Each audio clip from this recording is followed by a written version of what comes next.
Hey, how's it going, guys? My name is Jackie Fish and welcome back to some more Total War Rise of Mordor. And today I have an extremely exciting 3 vs 3 online battle in this amazing mountain pass. We have elves, we have dwarves, we have the forces of evil and the forces of good. So it should be really exciting. So if we zoom out, we take a look at the overall map, and as you can see, there is basically kind of a big stream down the middle. I say a stream, a big river down the middle, opening up into the greater seas, and then we also have 2 forces on either side. Both sides can actually move their forces across the river, so if one side does need reinforcements, they can use this pass, and I believe the other side also has the same as well. Yeah, they can move through here as well and obviously reinforce, so we might see some cavalry probably roaming back and forth to go ahead and reinforce. Right now, though, we do have the Nordrin horse archers about to get a little bit too close for comfort right there, and then quickly retreating back from the Men of Dale. So we'll go on slow-mo as the forces are getting kind of close together right now. Over on the blue and yellow side, we do have an army from the Nordrin elves over here. So these elves are obviously thick in armor and blade, ready to get stuck in. We have a mix of swordsmen, obviously a lot of archers with the elves, as well as these guards of Imladra. So Rivendell elves are ready to throw forward, and oh no, it does seem like the Dalian cavalry getting a little bit too big for his boots and engaging against the elven cab.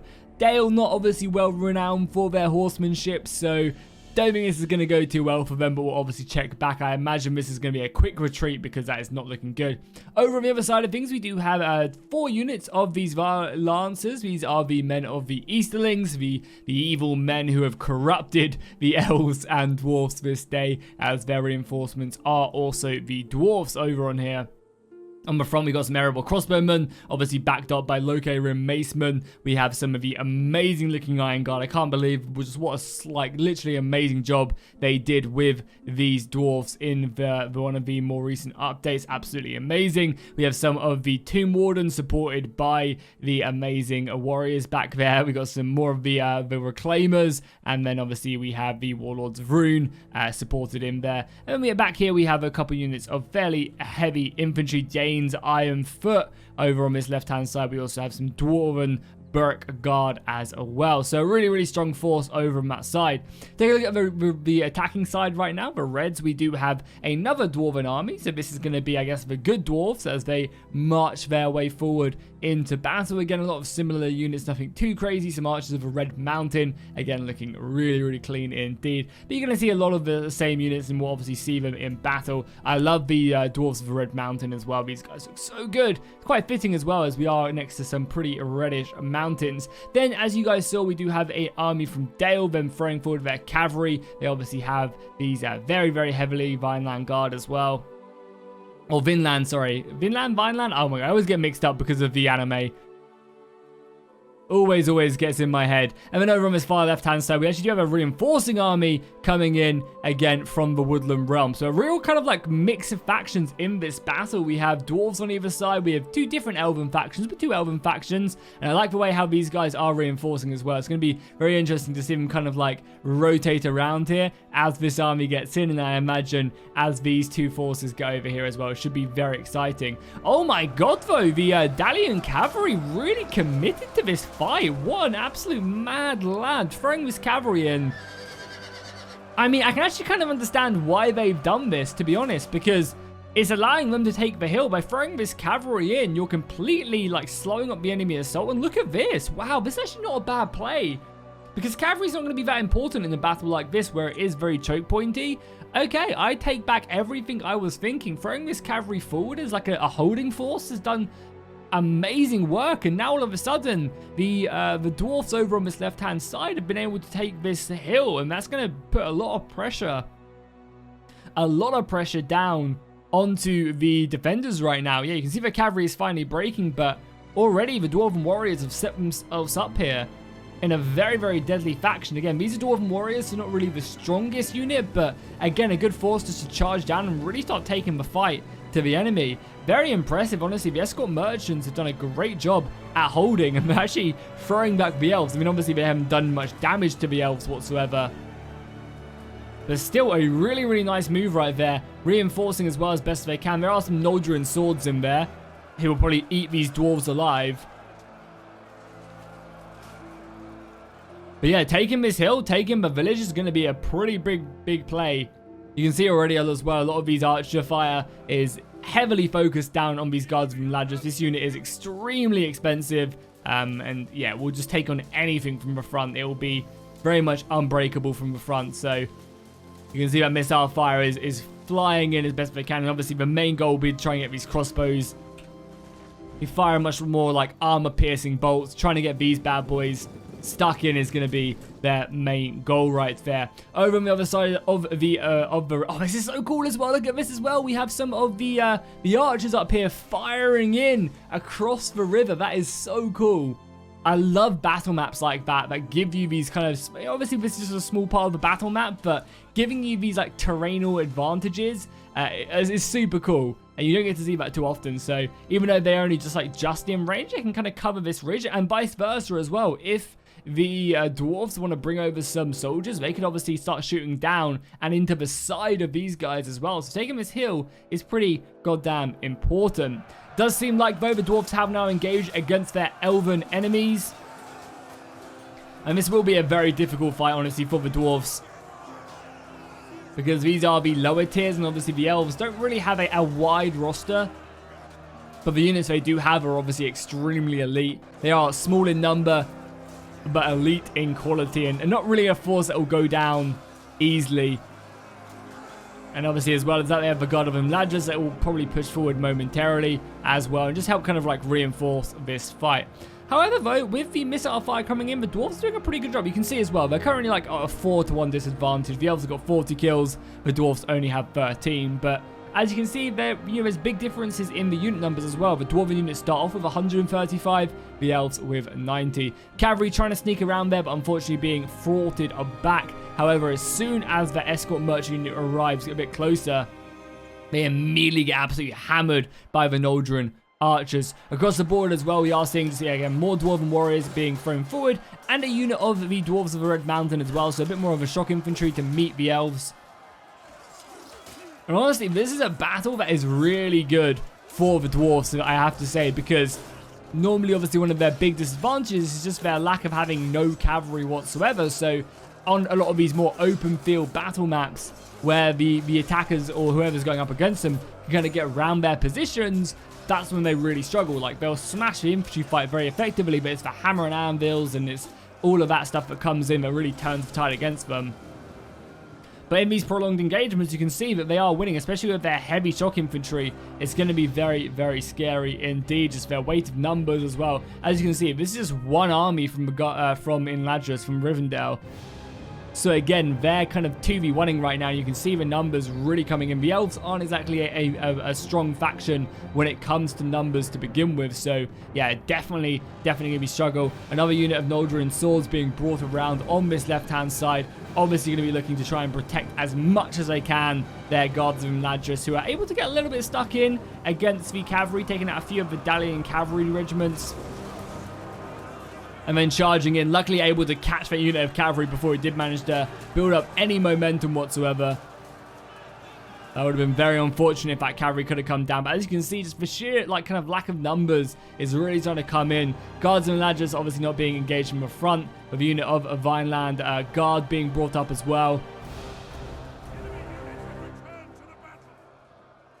And of course, all the missile fire is just heavily focusing down the guards of Ladras. The Elven cavalry moving as well. The Elkin Riders. I don't know if it's actually the Noldrin horsemen. The Elkin Riders are the Woodland Realm units, and again engaging up on this hill. Dalian regiment getting a good charge off, but unfortunately probably going to end up losing that fight unless they can get more reinforcements in. But I think for the most part, the Elven battle line is yeah, very much starting to falter just under the sheer pressure of the amount of numbers that are over on this left hand side. Over on the right hand side, we do see the Dwarven line supported by that Easterling Loke Rim. That's really cool actually. We have the Loke Rim just on the front line, and then all the Dwarven shock infantry just waiting its time. Some of the Eastling archers being brought up obviously already. They are being peppered in by this unit of Bardings.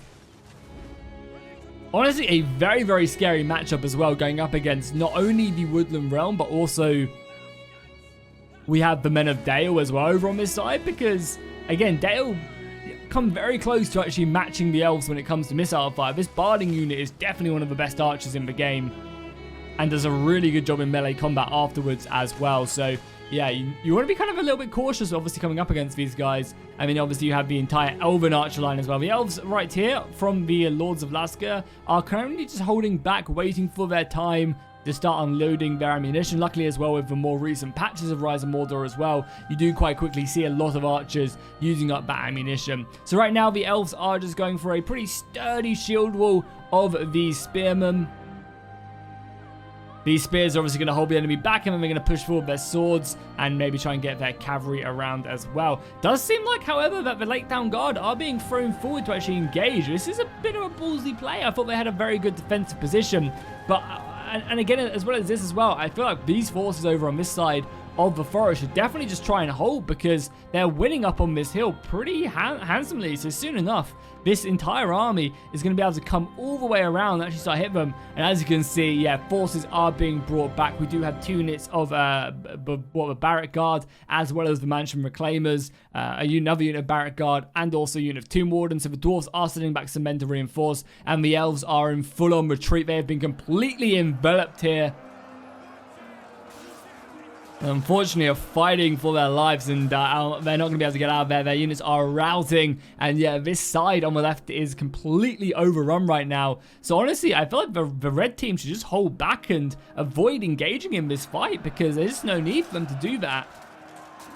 By doing this, you're kind of, you know, asking for the enemy to make a comeback. All they have to do is just hold the line, and they'll be in a pretty good situation as the rest of the Dwarven ranks march up into position. Vineland Guard are going to be a very hard fight here for the Loke Rim.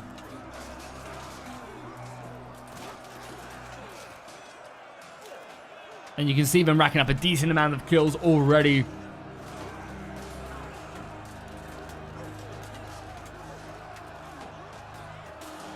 But Elven crafted armor for the Vineland Guard is going to be, you know, paying dividends right there.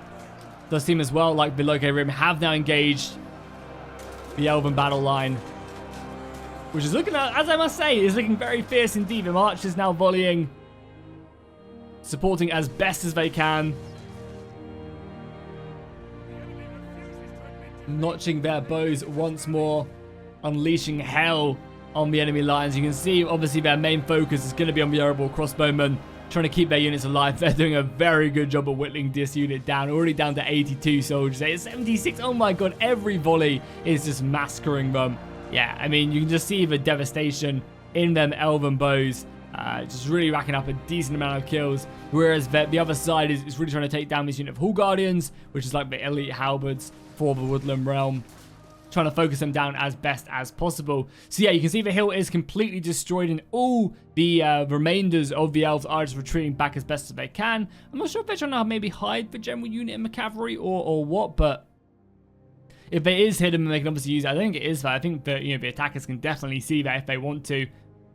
And now it's going to be up to the dwarves and obviously whatever remains of these retreating elves to make a new stand. But obviously not a bad position to hold if they can obviously, you know, make sure they hold all of this, because right now it does seem like there are a few gaps that the attackers could definitely make their way through. That cavalry will also help stem the tide. So it's very important that the blues and yellows break their way through this and kind of claim victory here, because if they don't, that is going to be a very, very difficult fight.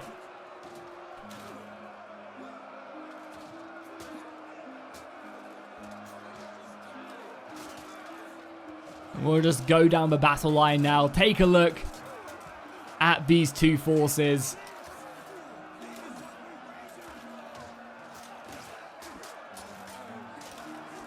As you guys know, if you've watched the channel for any length of time, you know that I am a big, big fan of these huge, just sprawling battle lines that just evolve into just some epic, epic engagements. Some of the Dalian regiments right there as well, engaging against the dwarfs. More Loke Rim up against the Vinelands. We've got some Warlords of Rune in here now as well. That's going to be a good match to try and break through that. The Hall Guardians from the Woodland Realm are pushed up, and the Dalian forces are actually going pretty aggressive right there with the support of their Woodland allies. Oh, that elf just got lobbed over the shield. And I imagine dealt with fairly quickly. And then over on this left-hand side, you're back to some good old elf on dwarf violence.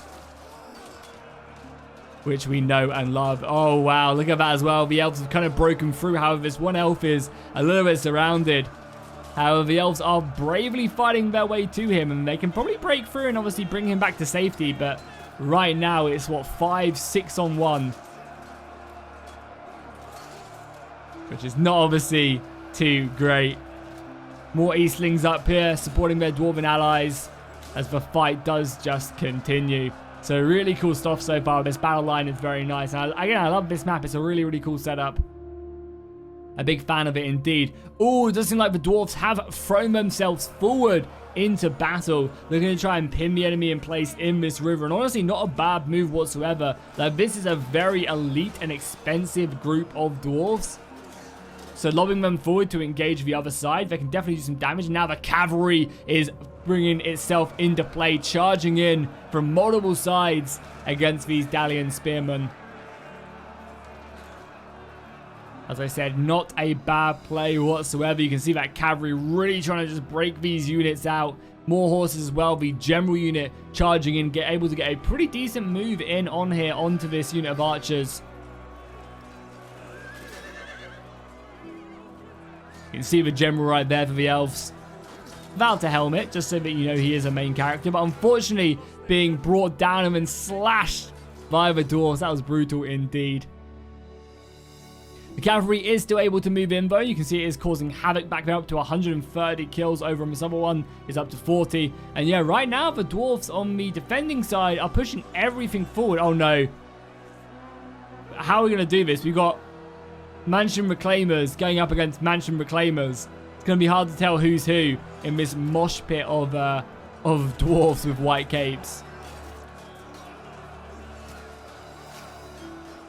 But I guess we'll just, yeah, maybe go back and look at the other fight for now. See how that is getting on.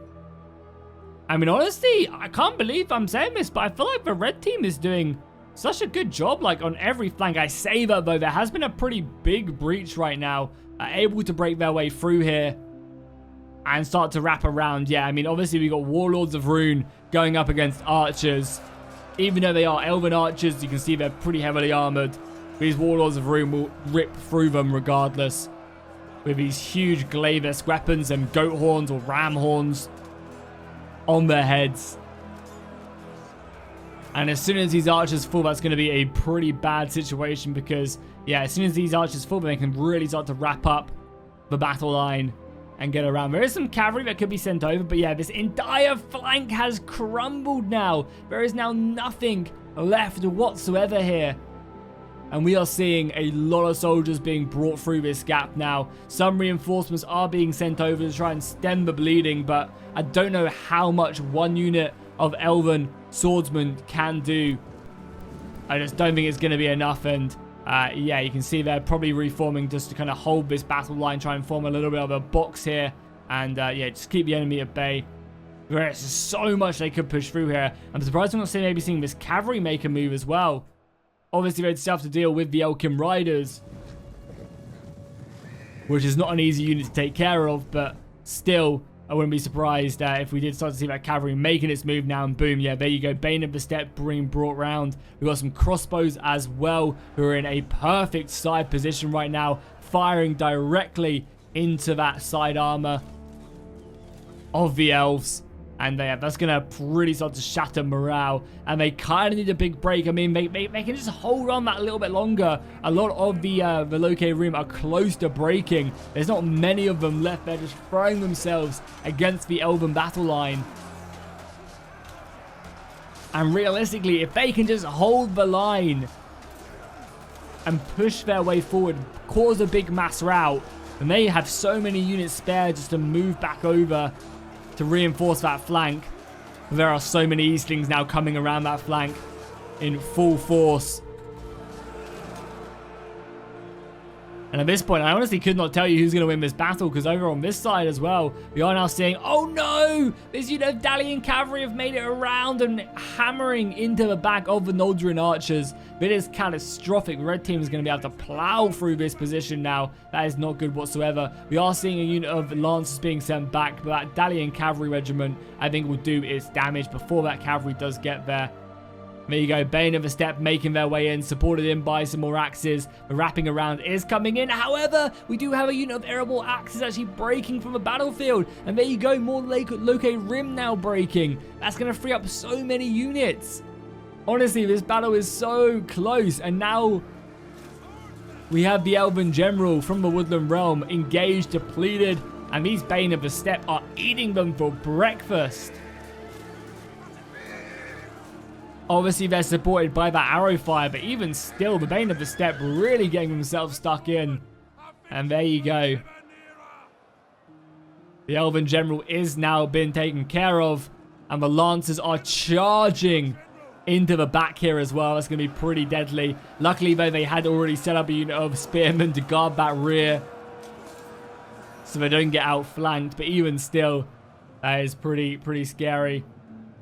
And yeah, now this unit of cavalry is free to kind of hammer an ambush, and they kind of need to, because as you can see, this part of the position has kind of started to falter, so they do need to be a little bit careful. The Bane of the Steppe now charging in. Just going to try and do as much damage as possible. The Bane of the Steppe aren't exactly a good shot cavalry. I mean, they're decent because they're heavily armored, but they're more of a melee cavalry. You know, they're still going to rack up kills just like any cavalry if you get a good rear charge. But where they really succeed is just pinning down enemy cavalry. Oh, we did see as well another general going down. Is that going to be over on the other side? It is. That's probably the Elven General. And yeah, look at that. My God, so many units have been broken. And now we're going to see a lot of red infantry pushing around here. This unit of Lancers being brought back as well. The Dwarves did a brave job at holding that river crossing for as long as possible. And that did buy time. But it just wasn't enough, and now a lot of soldiers are going to now be moving their way up. And I assume just taking on the remnants of what's over here. And really, right now, it's up to the Woodland Realm to, again, just hold this line for as long as possible. Because the longer they hold something like this, the closer reinforcements get. It means that the side who wins this doesn't, you know, still is tired after the engagement. They're not in position.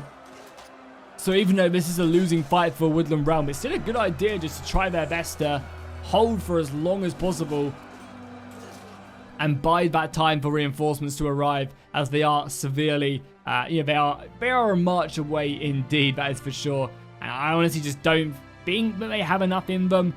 I think the Woodland Realm are going to break very quickly now that all these guys are moving around. I mean, they're up on a decent position up on the hill, so that's at least something they've got going for them. Being hit in the side by missile fire, as well as having shock infantry getting very close to you. It's just going to see the army routing, I think, very, very soon.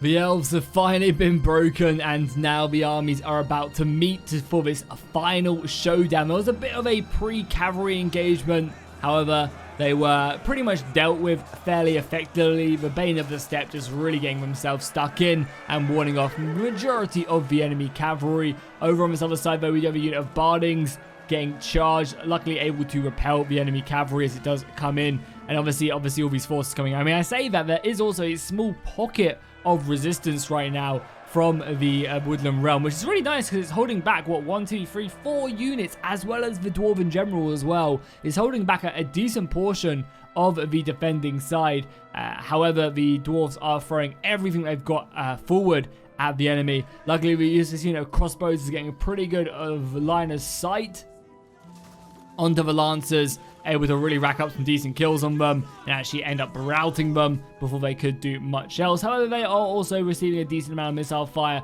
from the other side on the yellow Dwarven roster. Over on the extreme left-hand side as well, we are seeing what remains of these attackers going up, but I just think it's going to be enough. I think the yellow team definitely has this battle in the bag at this point. And there's just not really enough of these reds left remaining. You can see they're kind of being a bit outmatched right now, being a bit outflanked. We're seeing some cool maneuvers right here with the bardings being sent around the side and able to outflank. And a nice little sandwich right there on the located rim. But as you can see, the Woodland Realm has now been destroyed. There's 4 fresh units, well, not fresh units, but 4 new units to enter the fight. And I think it's just mop-up duty right now. Yeah, the Dwarven and the Eastling shock infantry able to really get themselves stuck in and fight. But overall, this was a really fun battle. It was a very, very exciting engagement to begin with, and it was really impressive to see that cavalry maneuver so that the Reds could take this hill and really hold the line here. That was a really nice move. I would have loved to have seen maybe some archers being brought down here and just kind of volleying into the side, like utilizing this little hilltop. I think would be great because you get some good rear shots and that racks up a decent amount of kills, and you're fairly safe whilst you're doing it. Let's go ahead and just kind of see, you know, the last remnants of these Reds holding the line. It's mainly just missiles left now. The archers of the Red Mountain fighting bravely, but unfortunately completely just outmatched at this point. Able to take down a few more before they get taken down themselves. And then what we'll do is we'll take a look at the kills, see if there's any particular unit that really racked up a crazy amount. But I think for the most part, it was just, yeah, everyone did pretty decent. I don't think I saw a single unit with like crazy kills. Obviously, you're going to see no kind of crazy cavalry kills either. And it was, at the end, a Pyrrhic victory indeed, but a victory nonetheless. Let's take a look at the elves of Rivendell first. Again, decent kills across the board, but nothing too crazy. We have the dwarves of Erebor over on this side. I mean, Dane's Iron Foot, 127 kills, considering he barely lost a man. That's not bad whatsoever. And the Tomb Wardens, 100 kills, not too bad. Over on the other side as well, we have the Eastlings again. These Lancers, these Warriors right now, 200 kills a pop, pretty impressive. Over on the other side as well, we have Pope John Paul, who's also a YouTuber. I didn't realize this was a replay with him. I'll link his channel down below in the description. Pope does some really good battles, so I'll link his channel down below if you want to find out some more Total War stuff. And then you can see on his side, we do have 235 kills for the forces of, you know, Dane's Iron Foot. Again, obviously a very strong unit. As we continue to go down the battle line, we have Dale. Again, decent 100 kills on a handful of units, but nothing too crazy. And then finally, the Woodland Realm. Again, nothing too great with the Hall Guardians getting 185. So, okay, nothing too crazy. But yeah, hopefully you guys enjoyed this battle. If you did, make sure you drop a like and a comment down below. And I'll see you guys in the next one.